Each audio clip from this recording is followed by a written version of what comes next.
जित देखूं तित श्याममय, तो सब में भगवान का दर्शन, और मन जब भगवान में तो चिंतन भगवान का। और ये सब कैसे हुआ? कृपा से। तो भगवान का मुख्य है आश्रय, भगवान से अपनापन, भगवान के चरणों का आश्रय, उसी आश्रय से होता है। हमारे पास न नाम जप का बल है, ना हमारे पास कि हम भगवत दर्शन सब में कर सकें, हमारे पास उनके चरणों के आश्रय का बल है।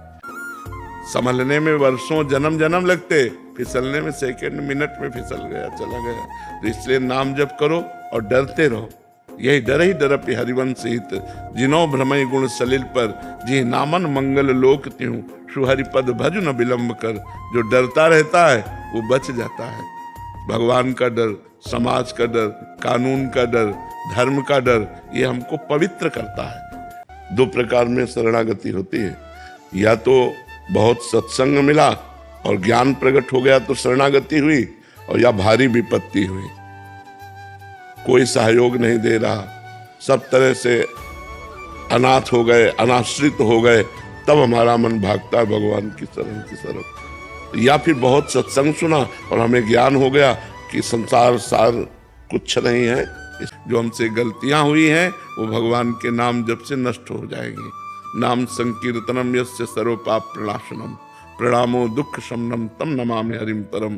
जो नाम संकीर्तन करता है, भगवान को साष्टांग दंडवत प्रणाम करता है, उसके पाप नष्ट हो जाते हैं, उसका दुख नष्ट हो जाता है, और सदा सदा के लिए भगवान के आनंद को प्राप्त हो जाता है। इसलिए चलते रहो, नाम जप करते रहो और चलते रहो। मन से भगवान का निरंतर चिंतन, सत्य संकल्प, असत संकल्पों का त्याग, फिर सत संकल्पों का भी भगवान में समर्पण, मन का समर्पण, फिर स्वयं का समर्पण, तब शरणागति पुष्ट होती है। तो है कितना कठिन है, सुनने में तो 2 मिनट में सुन लिया, और उतारने में पूरा जीवन लग जाता है, पूरा जीवन लग जाता है। जो भगवान का नाम जप करता है, न भूत प्रेत उसके ऊपर चढ़ते हैं, न कोई तंत्र आदि की बाधा उसको पहुंचा सकती है।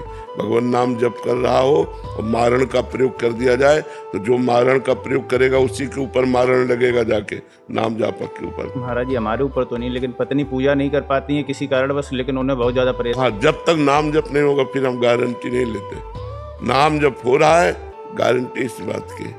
पोते की शादी हो जाने से शांति से मरा जा सकता है? नहीं यार, शांति से तो तब मरा जा सकता है जब पोते की आसक्ति मिट जाए और भगवान में प्रेम हो जाए, तब शांति से मरा जा सकता है। ये लालसाएं कभी पूर्ण नहीं होगी, कभी पूर्ण नहीं होगी। देखो, भरत जी ने राज्य त्यागा, पुत्र परिवार त्यागा, गंडकी नदी के किनारे भजन कर रहे हैं, लेकिन हिरण के बच्चे में आसक्ति हो गई, तो अगला जन्म हिरण का हुआ। ये सब बातें इनमें दम नहीं है। जिस समय मन अपने वेग में आएगा उस समय तुम, क्योंकि बिना साधना के मन को संयम में रखना बड़ा कठिन होता है। कई ऐसे साधन हैं जिनके द्वारा हम अपने आप को नष्ट कर लेते हैं, तो इसलिए इन कस्मों पर ध्यान मत दीजिए।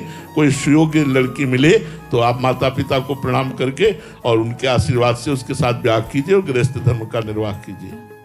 जो कर्म कीजिए वो भगवद अर्पणम मस्तु कर दीजिए। जैसे मान लो 4 घंटा हमने कर्म किया, तो हम थोड़ी देर 1 सेकेंड ध्यानस्थ हुए और हे भगवान, ये 4 घंटा जो मैंने कर्म किया ये आपको समर्पित करता हूँ, कृष्णार्पणम मस्तु। फिर 4 घंटा कर्म किया, फिर उसे भगवद अर्पित कर दिया। सोए उठे, सोने को भी भगवद अर्पित कर दिया। जगने से लेकर सोने तक, सोने से लेकर जगने तक हर चेष्टा यदि भगवद अर्पण कर दोगे तो आप महात्मा हो जाओगे। हृदय से देख लेना।